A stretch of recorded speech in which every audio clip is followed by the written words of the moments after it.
इस खास चर्चा में सभी का स्वागत है। आज हमारे सामने नीरज कुमार वर्मा की एक बहुत ही खूबसूरत कविता है, जीवन का अनवरत सफर। ये उनकी किताब शब्दों के बहाने से ली गई है और इसका सबटाइटल भी बड़ा दिलचस्प है, एक मन जो कागज पर भटकता रहा। हाँ, जी सबटाइटल काफी कुछ कहता है। तो आज हम इसी भटके हुए मन के नक्शे कदम पर चलने की कोशिश करेंगे। इस कविता की तहों में उतरेंगे, देखेंगे कि क्या भाव हैं इसके। जो केंद्रीय विचार लगता है वो यही है कि जीवन शायद मंजिल नहीं बल्कि एक लगातार चलने वाला सफर है। भाषा बहुत सीधी है पर सोच गहरी है। बिल्कुल। तो चलिए शुरू करते हैं। पहली पंक्तियां ही ध्यान खींचती हैं। सफर रोज का है मगर ठिकाना नहीं। और फिर फौरन एक तरह का स्टेटमेंट, यह सफर ही जीवन है और जीवन यही।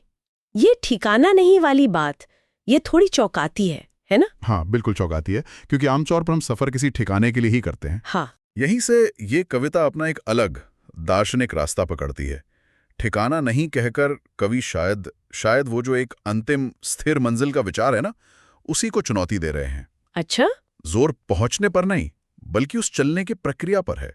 जीवन कोई ठहरावा मुकाम नहीं है, बल्कि एक सतत प्रवाह है, एक बहाव जैसा। और अगली ही पंक्ति है, हर कदम पर मंजिल का अफसाना नहीं।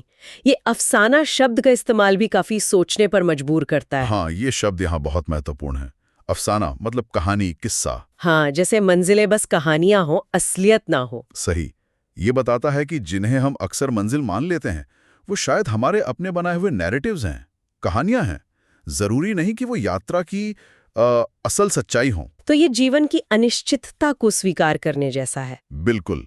और किसी तयशुदा स्क्रिप्ट की गैर मौजूदगी को भी।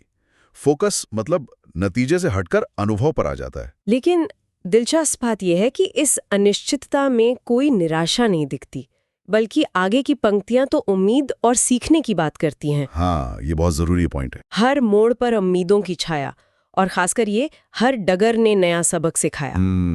तो मतलब रास्ता भले ही पक्का पता ना हो, हर मोड़ कुछ सिखा रहा है, कुछ आशा दे रहा है। ये एक बहुत ही सकारात्मक ऑप्टिमिस्टिक नजरिया है। यात्रा की अनिश्चितता को यहाँ नेगेटिव नहीं माना गया है। हाँ, बल्कि उसे सीखने और विकास के अवसर के तौर पर देखा गया है। ये सिर्फ दिशाहीन भटकना नहीं है। नहीं। नया सबक सिखाया का मतलब ये है कि हर अनुभव, चाहे वो आसान हो या मुश्किल, वो हमें कुछ दे रहा है, हमें रिच कर रहा है। तो एक तरह से ये कह सकते हैं कि अनिश्चितता ही यहाँ सिलेबस बन जाती है। हर रास्ता एक नया चैप्टर खोल रहा है। क्या बात है। हाँ, बिल्कुल कह सकते हैं, अनिश्चितता ही पाठ्यक्रम है। बहुत खूबसूरत तरीके से कहा आपने। और इसमें सिर्फ सीखना ही नहीं है, एक एक्टिव पार्टिसिपेशन भी दिखता है ना, जैसे सपनों के पीछे कदम बढ़ाते रहें। एक्टिव है। और साथ ही अपनी अंदरूनी दुनिया का भी ख्याल है, खुशियों के दीप जलाते रहें। तो ये सिर्फ बहते जाना नहीं है, एक जागरूक यात्रा है। बिल्कुल जागरूक। ये पैसिव एक्सेप्टेंस नहीं है कि बस जो हो रहा है होने दो।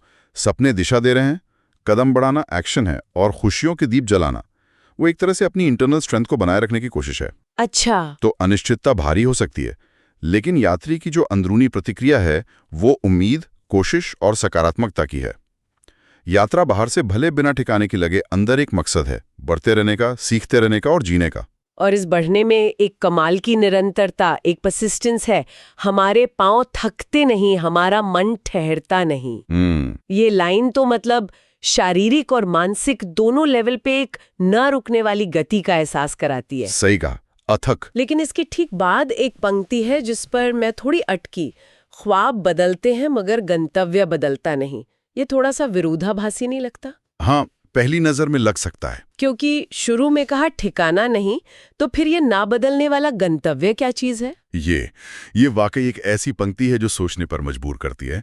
देखिए, अगर हम ठिकाना को एक बाहरी फिजिकल मंजिल मान लें, हाँ, तो शायद गंतव्य यहाँ किसी अंदरूनी अवस्था का प्रतीक है, या फिर यात्रा की जो मूल दिशा है उसका प्रतीक। अच्छा, जैसे कि बाहरी लक्ष्य या सपने यानी ख्वाब, हाँ, वो तो समय के साथ बदल सकते हैं। बिल्कुल। लेकिन जीवन की यात्रा को जारी रखने का जो मूल इरादा है, जो एक तरह की इनवर्ड जर्नी है, शायद सच की तलाश या सेल्फ ग्रोथ या बस जीने का संकल्प, वो स्थिर रहता है।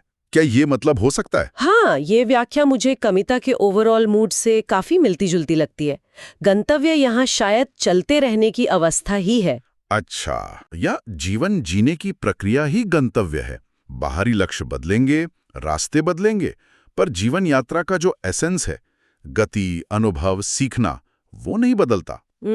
ये इस बात पर जोर देता है कि जीवन का सार किसी एक पॉइंट पर पहुंच जाना नहीं है, बल्कि उस पूरी यात्रा को जीना है, उसकी टोटलिटी में। इस तरह से देखें तो वो विरोधाभास नहीं लगता फिर। और कविता असलियत से भागती नहीं है, वो मानती है कि यह सफर कभी रेशमी, कभी कांटों भरा। बिल्कुल, ये स्वीकारोक्ति कविता को जमीनी हकीकत से जोड़े रखती है। ये कोई ख्याली पुलाव नहीं है। नहीं। जीवन के उतार चढ़ाव का कितना सहज चित्रण है, और महत्वपूर्ण यह है कि चाहे रास्ता रेशमी हो या कांटों भरा, प्रतिक्रिया एक ही है। चलते हैं हम, पर रुकते कभी नहीं। हाँ, ये दृढ़ता है। ये सिर्फ सहन करना नहीं है, ये एक तरह का जुझारूपन है, परिस्थितियों के प्रति एक एक्टिव रिस्पॉन्स। रुकना नहीं है, चलते रहना है।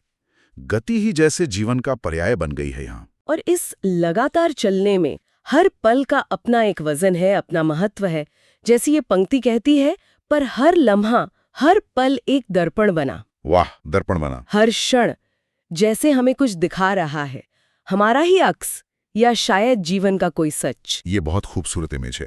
दर्पण बना, इसका मतलब है कि हर अनुभव, हर क्षण हमें कुछ न कुछ रिफ्लेक्ट करके दिखाता है, हमें अपने बारे में, जीवन के बारे में गहरी समझ देता है। तो ये सिर्फ गुजरते हुए पल नहीं है। नहीं, ये आत्मज्ञान के, सेल्फ अवेयरनेस के मौके हैं। और फिर अनुभवों की विविधता का भी जिक्र है। हवा के साथ जोश, बारिश में सुकून, ये शायद जीवन के अलग अलग मूड्स या फेजेस की बात हो रही है। हाँ बिल्कुल, कभी उत्साह का दौर, कभी शांति का, कभी हाई एनर्जी, कभी शांत चिंतन। हाँ, ये जीवन के अनुभवों के पूरे स्पेक्ट्रम को, पूरी रेंज को समेटता है। चाहे वो एनर्जी और उत्साह का दौर हो, हवा के साथ जोश, या फिर शांति और आत्मचिंतन का समय, बारिश में सुकून। हर अनुभव का अपना एक रंग है, अपना एक महत्व है। कविता ये नहीं कह रही कि सिर्फ जोश वाले पल अच्छे हैं या सिर्फ सुकून वाले। मूल्य इस पूरी विविधता को जीने में है। इसीलिए शायद आखिर में सलाह है, हर क्षण को गले लगाना, हंसते रहना है। एग्जैक्टली। ये सिर्फ पॉजिटिव रहने की बात नहीं, बल्कि स्वीकृति की बात ज्यादा लग रही है। जो भी क्षण है, जैसा भी है, उसे पूरी तरह से अपनाना। बिल्कुल, गले लगाना में एक सक्रिय स्वीकृति है, एक एम्ब्रेस है। ये सिर्फ झेलना नहीं है, बल्कि उसे अपनाना है। और हंसते रहना शायद उस स्वीकृति से जो एक सहजता आती है और जीवन के प्रति जो एक सकारात्मक रवैया बनता है, मुश्किलों के बावजूद, उसका प्रतीक है। ये वर्तमान क्षण में पूरी तरह जीने का, उसमें शामिल होने का आह्वान है। कविता का समापन फिर हमें शुरुआती पंक्तियों की याद दिलाता है, लेकिन एक नए अर्थ के साथ। सफर रोज का है और जाना कहीं नहीं। हाँ, एक सर्कल पूरा होता है जैसे। और फिर ये अद्भुत पंक्ति, मगर हर कदम पर छुपा खजाना यही, मंजिल नहीं, ठिकाना नहीं, पर खजाना है, यही है। ये खजाना क्या हो सकता है? यही तो कविता का मर्म है, उसका दिल है, ये खजाना। और जाहिर है ये कोई सोने चांदी या कोई अंतिम उपलब्धि नहीं है। नहीं, ये खजाना यात्रा के दौरान ही बिखरा पड़ा है। हर अनुभव, हर सबक, हर एहसास, हर पल महसूस की गई खूबसूरती या कोई मतलब, वो सब खजाना है। और यहीं पर जोर है। हाँ, यही शब्द बहुत महत्वपूर्ण है। खजाना भविष्य में कहीं दूर नहीं मिलेगा, वो यहीं है, अभी है, हर कदम पर मौजूद है। बस उसे पहचानने की, उसे महसूस करने की जरूरत है। तो मतलब वैल्यू अंत में नहीं, प्रक्रिया में ही है। यात्रा ही इनाम है। बिल्कुल, the journey is the reward. और अगली पंक्तियां तो इससे और भी ऊंचे स्तर पर ले जाती हैं। ये सफर ही सच्चाई है, ये सफर ही गीत, यही तो है जीवन की सबसे प्यारी प्रीत। सफर को सत्य, संगीत और प्रेम बता दिया। ये समापन कविता के दर्शन को उसकी पराकाष्ठा पर, क्लाइमैक्स पे ले जाता है। यात्रा को जीवन के जो सर्वोच्च मूल्य हैं, सत्य, रियलिटी, गीत, जॉय, हार्मनी, और प्रीत, लव, कनेक्शन, मीनिंग, उनके बराबर रख देना, ये बहुत बड़ी बात है। ये एक तरह से घोषणा है कि जीने का जो ये काम है, ये जो निरंतर सफर है, यही अपने आप में परम सत्य है, यही जीवन का संगीत है, और यही सबसे गहरा लगाव या सार्थकता है। तो जीवन का अर्थ कहीं बाहर या भविष्य में नहीं खोजना है, बल्कि जीने के अनुभव में ही खोजना है। बिल्कुल, और इसीलिए कविता एक सीधे स्पष्ट आह्वान के साथ खत्म होती है। चलते रहो, गाते रहो, मुस्कुराते रहो, ये सफर ही जीवन है, और इसे गले लगाते रहो। कितनी सीधी और गहरी बात। हाँ, ये कोई पैसिव होने का या भाग्यवादी होने का संदेश नहीं है। ये एक एक्टिव, आनंदपूर्ण और स्वीकृति भरे जीवन जीने का मंत्र है। चलते रहना एक्शन, गाते रहना जॉय, मुस्कुराते रहना पॉजिटिविटी और गले लगाना एक्सेप्टेंस, सब कुछ आ गया इसमें। तो अगर हम इसका सान निकालने की कोशिश करें तो ये कविता जीवन को एक ऐसी निरंतर यात्रा के रूप में देखती है जिसका कोई तयशुदा अंत बिंदु शायद उतना जरूरी नहीं है या है ही नहीं। सही। असली बात, असली महत्व खुद उस यात्रा का है, उसके सबकों का, उम्मीदों का, चुनौतियों का और हर पल में छिपे हुए अर्थ या कहें खजाने का। एक तरह से मंजिल की चिंता छोड़कर यात्रा का उत्सव मनाने का संदेश है इसमें। बिल्कुल। और ये हमें एक गहरे सवाल पर लाकर छोड़ देती है ना। हाँ, कि अगर जीवन का असली खजाना किसी दूर की मंजिल में नहीं बल्कि यात्रा के हर कदम पर यहीं बिखरा पड़ा है, तो इस नजरिए को अपनाने से हमारे रोजमर्रा के जीवन पर क्या असर पड़ सकता है? हम सोचने वाली बात है। जिस तरह से हम अपनी रोज की मुश्किलों को देखते हैं या भविष्य के लिए लक्ष्य बनाते हैं, क्या उसमें कोई बदलाव आएगा? शायद आएगा। और सबसे महत्वपूर्ण सवाल शायद ये है कि जब हम किसी एक कथित मंजिल पर ही अपनी आंखें गड़ाए रखते हैं, तो उस यात्रा के दौरान मिलने वाले कितने अनमोल खजाने हम अनजाने में पीछे छोड़ते चले जाते होंगे। बहुत गहरा सवाल है ये। नीरज कुमार वर्मा की इस खूबसूरत और विचार जगाने वाली कविता पर इस बातचीत के लिए धन्यवाद।